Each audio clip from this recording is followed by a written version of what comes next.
Okay, I got a damn haircut to do this impersonation, and I found it much more difficult than I thought.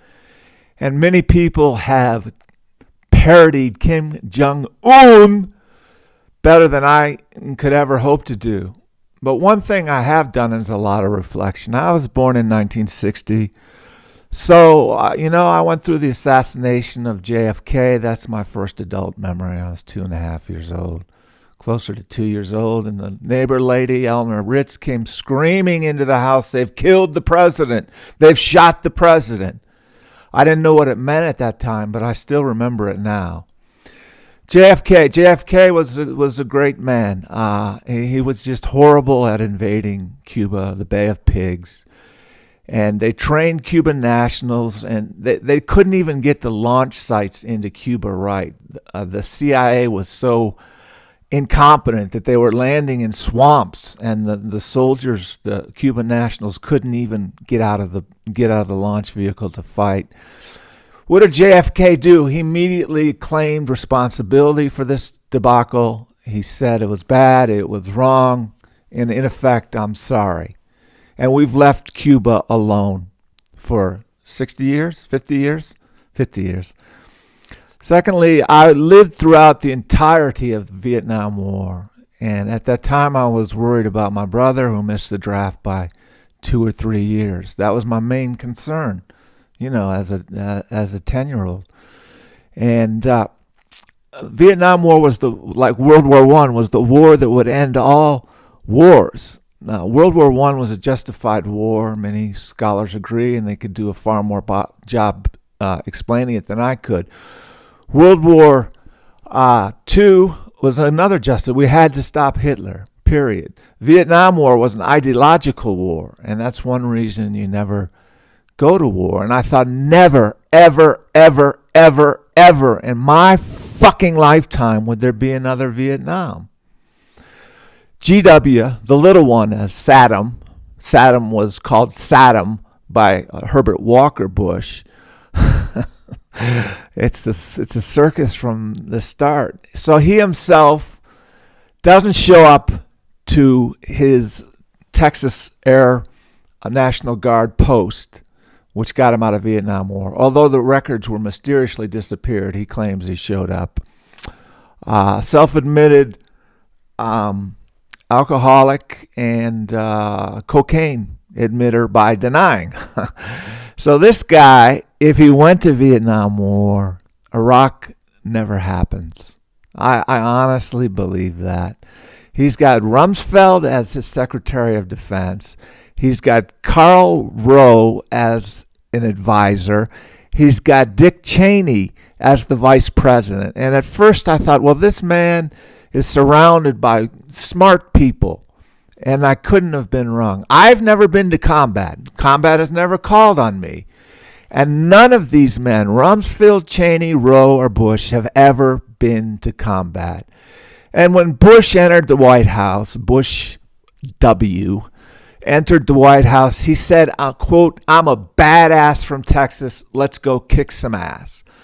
He was secretly recorded as saying, "Christians like to see their flags planted overseas. I'm a Christian, and I don't want my flag planted anywhere but up his ass."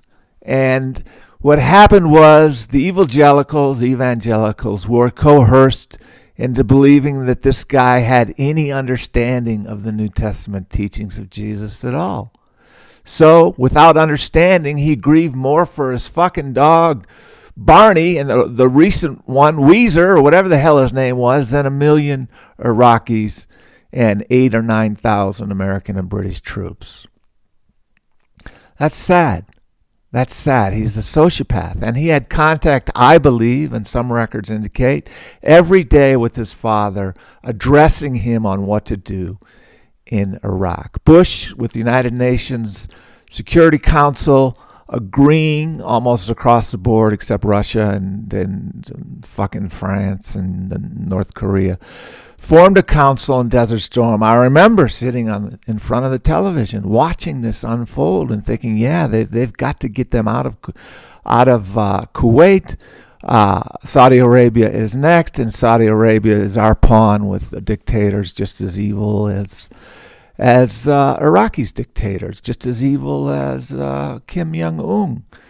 So ultimately, the war was run by the senior, who was ironically the ambassador in China to one of the worst totalitarian governments in the history of mankind, who launched a few years earlier the Cultural Revolution, which we know nothing about, which is to our great shame. I spent a week in China, and immediately things started coming to my mind how these people were different and talking. This is in 1980, shortly after people actually began getting into China. A lot of that was due to President Nixon, ironically enough, and then Carter. But you can't treat a communist government, and when normally, and when JFK found that out, he confessed to it. When the Marines were bombed in Lebanon with Reagan as our president, 300 Marines were instantly murdered by a car bombing, who killed himself because he thought he was going to go up and fuck, 7,000 virgins, which would be a real drag if you ever thought about it. He pulled out. What is our purpose here? Out. Virtually acknowledged the mistake. Well, GW, with his father's advice, went after Saddam. And unfortunately, it then became a debacle, which is the longest war in American history, next to the Afghan war. Why? CIA basic malfunction, incompetence, situation normal, all fucked up. Didn't even realize that the Ba'ath Party principles, the people were principles because they wanted to get a job, a better job, a higher paying job. When Saddam was cutting off water to other provinces, they at least got a wage and water. We didn't realize that, and immediately we threw all the Ba'ath Party government workers out of hand. Just one of the many debacles, and said, you can't work, you're a follower of Saddam. And they said, no, we're not a follower of Saddam. But we have waged war against the Sunnis, the Shiites, and the Kurds for 500 years, for 1,000 years. And you must understand that.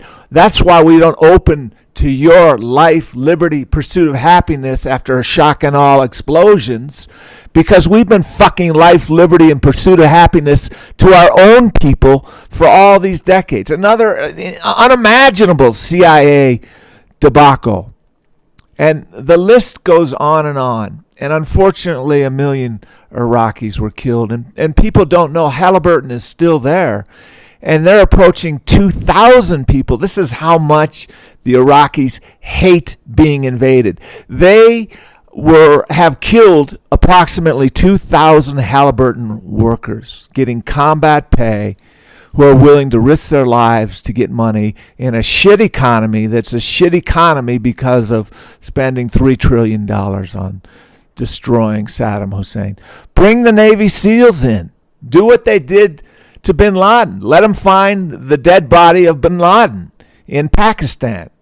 Let them have, and that was how they said this 6'7" man was climbing around tunnels in Afghanistan, pulling his dialysis machine behind. It took money. Why not spend $1 billion, $10 billion reward, and see how many pharmacists come up with the location of bin Laden?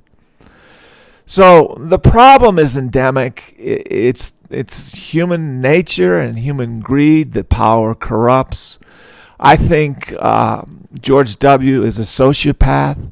I nearly vomited when I saw him mourning his dog Barney, when he denied the flag on the coffins of the American soldiers, close to 4,000 American soldiers who were killed. They didn't even do that in the Vietnam War. And, people are far more qualified to do this than I am to do it. But I'm just sick. But what are our alternatives? Move to Canada? That's what the draft dodgers did until Jimmy Carter gave them unconditional anonymity, gave them unconditional, I forget the word I'm looking for, and moved to Australia. That's a hell of a long ways away, and there's no other place I'd want to live. But with freedom comes with a price. And the price is the ignorance of the CIA. Utter ignorance. The price is the power mongering of men like George W. Bush and having this monarchy of presidents of the same family who are then unjustly encouraged to make up for the mistakes that their father did. And see how far Jeb Bush gets in the Republican nominee. Who is it going to be? Paul Rand? Fuck me and fuck my dog.